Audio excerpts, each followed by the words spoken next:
hears a knock at the door. Sitting on her porch is a package wrapped in holographic wrapping paper. In the box are blue and red pills. She swallows the pills, but nothing happens right away. When she wakes up in the morning, she feels weird. She feels as if someone or something else is controlling her. Then she hears a knock at the door. It's her best friend, Sadie Lyman, here to take her somewhere extra special for her birthday. Sadie tells Olivia that they have to stop by the hospital. Sadie informs Olivia that she has to pick up her personalized medicine. Olivia is confused because she doesn't get why they can't just ship it to her. Then, Sadie tells Olivia that they can't ship any personalized medicine in case someone intercepts it and tampers with it. When Sadie and Olivia walk into the hospital, they see Dr. Nove. Olivia walks over to him and asks him about the personalized medicine. He looks alarmed, then he leans over and whispers to a nurse. The nurse rushes Olivia to a room marked with emergency.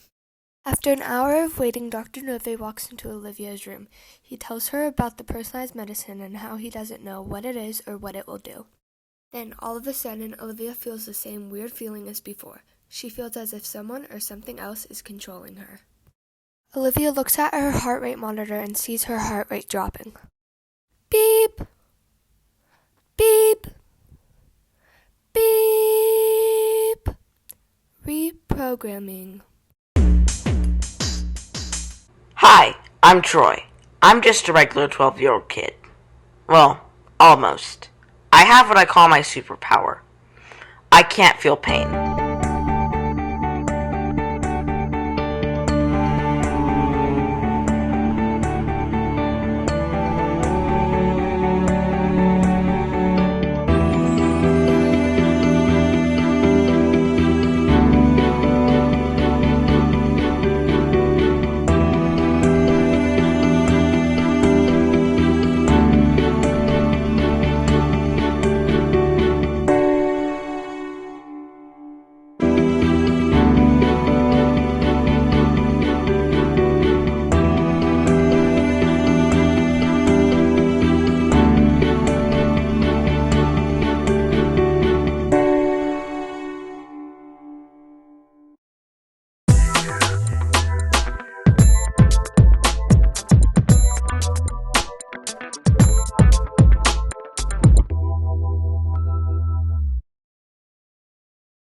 And a girl who just lost her father to a car crash agreed to help each other promote a device that could have possibly saved her father, in hopes of saving others.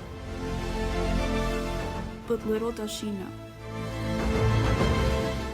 she would be telling millions to jeopardize their own thoughts and privacy, and has become a pawn to the company. But once she does realize, it's too late. The device she originally thought was for good is now being used to stop her. Will she be able to overcome it?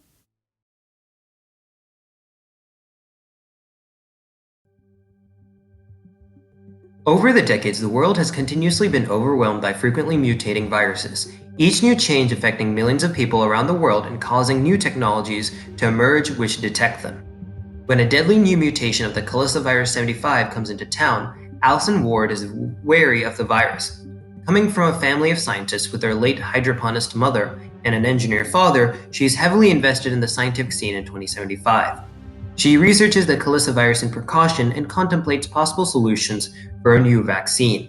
When she finds out that her own father has the virus from the exoskeleton he is wearing, the problem is now personal. As she uses the genetic code from his exoskeleton and a spool of lipids in a 3D printer, the printer malfunctions and explodes. Coming to her aid, her father picks her up as her exoskeleton heals her, and he tells her that her mother died the very same way in the same experiment. He realizes the mistake of not telling his daughter of the past and reveals a special 3D printer he had been working on. When she places the genetic code in the lipid spool in the modified 3D printer, she becomes the creator of the world's first organic vaccine. We see her one last time, 2 years later, as she receives the Nobel Prize and gives thanks to her mother for all her help.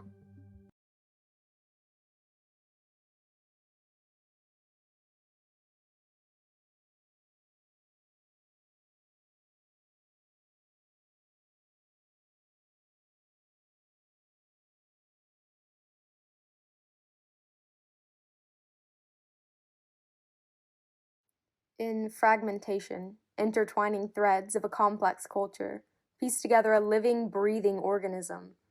The American Society of 2051. Disparate media unify to characterize a society in which the debate about terraforming, from its plausibility to its location, has expanded beyond the realm of science and, having permeated politics, creeps into the social domain.